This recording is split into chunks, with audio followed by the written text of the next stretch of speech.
à présent, mesdames et messieurs, nous avons le plaisir d'avoir avec nous Dr Ibrahim Choukri, professeur de droit international et expert en relations internationales. Bienvenue, bonjour. Bonjour Madame Rémien. Alors bien sûr, docteur, on parle de la journée d'hier, une journée très importante pour l'Égypte, pour le monde entier. On a vu tout ce qui s'est passé au cours de la journée, la signature de l'accord en présence de Monsieur le Président Abdel Fattah el-Sisi et de son homologue américain Donald Trump, en présence de plus d'une vingtaine de chefs d'État et de gouvernement du monde entier. Comment vous avez vu cette journée d'hier tout d'abord? D'abord, pour parler concernant cette journée d'hier, cette journée historique exceptionnelle dans l'histoire moderne de l'Égypte, il faut avoir retour à 2 ans qui sont passés maintenant concernant la guerre contre Gaza. Donc vous voyez que l'Égypte avait une opinion ou une position très ferme, très solide concernant ce qui se passe sur le territoire de Gaza, concernant la solitude du territoire palestinien, concernant aussi que le peuple palestinien a le droit de se présenter sur son territoire et ne pas quitter son territoire, c'est-à-dire l'Égypte a refusé toutes sortes de déplacements par force ou immigration ou n'importe quel titre que vous pouvez poser.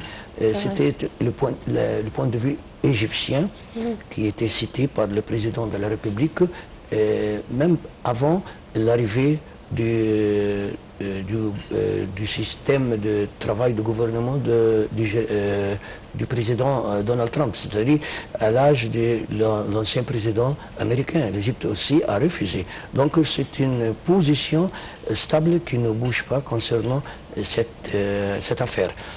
Deuxièmement aussi, l'Égypte a posé beaucoup de solutions concernant le renouvellement du secteur ou de la bande de Gaza, concernant la reconstruction, concernant aussi le passage des aides humanitaires et médicaux pour le peuple palestinien. Donc l'Égypte a posé plusieurs points. Ce sont des points de sécurité, soit internationale, soit interne, et aussi des points de coopération et au point de renouvellement.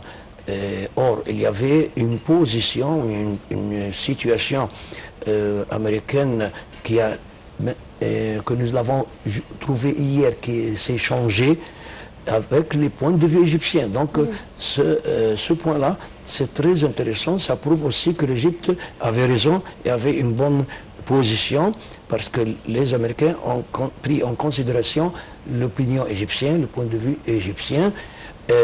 Bien sûr, c'était une proposition présentée par le président Donald Trump concernant cet accord-là, et l'Égypte a poussé tous les partis à accepter cet accord. Donc il y a eu une sorte de négociation, il y a des travaux qui sont clairs, en claire lumière devant tout le monde, mais il y a aussi un travail qui est en secret, qu'on ne connaît pas tous les détails. Donc c'était des discussions et des entretiens et des pourparlers avec tous les partis, y compris les Palestiniens, y compris Hamas, y compris aussi les Israéliens, et aussi les grands pays qui ont donné un support à cet accord-là. Bien sûr, je parle de Qatar, je parle de la Turquie et de tous les pays qui étaient en relation étape par étape, surtout l'Europe. Et si on parle de l'Europe, je parle décisivement concernant la France, l'Allemagne, et aussi les pays comme l'Union, je parle de l'Union européenne. Donc nous avons un entretien hier qui a regroupé plus que 20 personnages, des gros personnages du monde, soit au Moyen-Orient, soit de l'Europe, soit aussi au niveau de la Ligue arabe. Donc tout ça prouve que nous avons pris des étapes très intéressantes, des étapes qui sont pour le bien, c'est-à-dire positives pour le bien du peuple palestinien. C'était la position de l'Égypte, c'était l'opinion de l'Égypte, et maintenant c'était une opinion commune entre les Égyptiens et tous les autres partenaires. Oui. Alors justement, vous venez de parler de la position de l'Égypte depuis le début de ce conflit, bien sûr, de la guerre contre Gaza. C'est vrai que Monsieur le Président a toujours refusé tout déplacement des Palestiniens. On a toujours appelé un établissement de l'État palestinien comme seule solution. Et pour parvenir à ce qui a été signé hier, l'Égypte a déployé beaucoup d'efforts diplomatiques des rencontres tout le temps avec les différents pays. Monsieur le Président lui-même a effectué plusieurs visites et a reçu ici en Égypte plusieurs présidents du monde entier pour leur faire comprendre la situation, avec des visites même à Rafah et sur les frontières pour voir la situation humanitaire sur le terrain. Et tout ça a abouti à l'accord d'hier. Alors il faut dire que c'était un travail acharné pendant 2 ans. Vous avez parlé des visites du président, ça c'est très intéressant.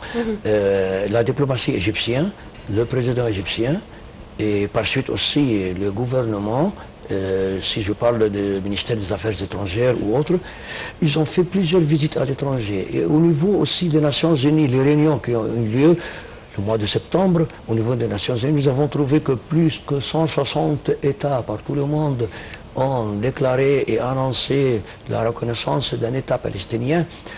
Tout ça a poussé l'opinion internationale, entre parenthèses aussi, a poussé l'idée et l'opinion et la décision américaine de bien rechanger leur vision concernant cette affaire, concernant l'affaire palestinienne, parce qu'ils ont trouvé que la plupart du monde, ils sont pour les causes palestiniennes, ils ne sont pas contre la cause palestinienne. Donc il faut faire une révision. Qu'est-ce qui se passe? Donc ils étaient sur un point, ils n'ont pas bien compris la situation arabe ou palestinienne, mais maintenant ils ont bien compris que c'est un peuple qui ne va pas quitter son terrain, son territoire.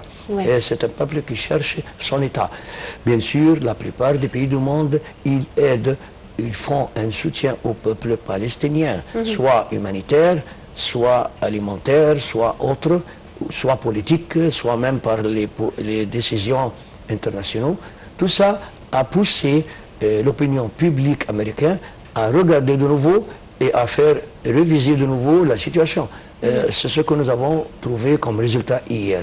Donc ça prouve qu'il y a une position, une poste que nous avons vue internationale, surtout au niveau des Nations Unies. Or, le président de la République, il a fait beaucoup de voyages à l'étranger pour déclarer notre position. Il a fait beaucoup de réunions et des entretiens en Égypte. Il y a eu une sorte de conférence concernant la paix sur le territoire de Gaza. Avant cette conférence d'hier, il y a eu des conférences à l'étranger et ici à l'intérieur de notre pays. Tout ça, c'est pour expliquer internationalement et surtout au niveau arabe et islamique, et surtout au niveau de l'association islamique internationale. Donc, vous avez vu que l'Égypte a fait beaucoup de déplacements, beaucoup de changements, beaucoup ils ont bougé, les diplomates égyptiens, ils ont bougé sur tous les niveaux pour présenter notre notre droit, le droit des Arabes et le droit des Palestiniens. Or, les visites, les entretiens, bien sûr les Nations Unies, bien sûr aussi les relations avec les pays voisins, surtout les pays qui sont sur le bassin méditerranéen, les Européens, Sud-Europe, nous parlons des pays grecs, nous parlons aussi de Chypre et aussi de la France. Tous, ils ont constaté que le problème palestinien, si on le laisse comme ça, sans solution, aussi ça va causer des problèmes et des dommages contre les Européens. Donc ils ont bien vu la situation d'une autre vision positive pour Gaza et pour les Palestiniens et non pas négatif. Il y a un point très important aussi concernant la journée d'hier. C'est vrai que le monde entier était invité hier à Sharm el-Sheikh et avec tous les problèmes qu'on a sur toutes les frontières de l'Égypte, comment vous avez vu en tant qu'expert bien sûr en sécurité, la sécurité, l'image qu'on a présentée au monde entier? L'Égypte est un pays très stable, très sûr, la sécurité partout, le monde entier était chez nous. Je crois que même le président américain avait quelques déclarations concernant la sécurité et la sûreté en Égypte. Il a même invité les sociétés américaines à venir en Égypte. Alors comment vous voyez ce côté sécuritaire aussi qui était très important hier? Voilà, c'est une attestation internationale concernant la sécurité en Égypte. C'était déclaré par le président Donald Trump lui-même.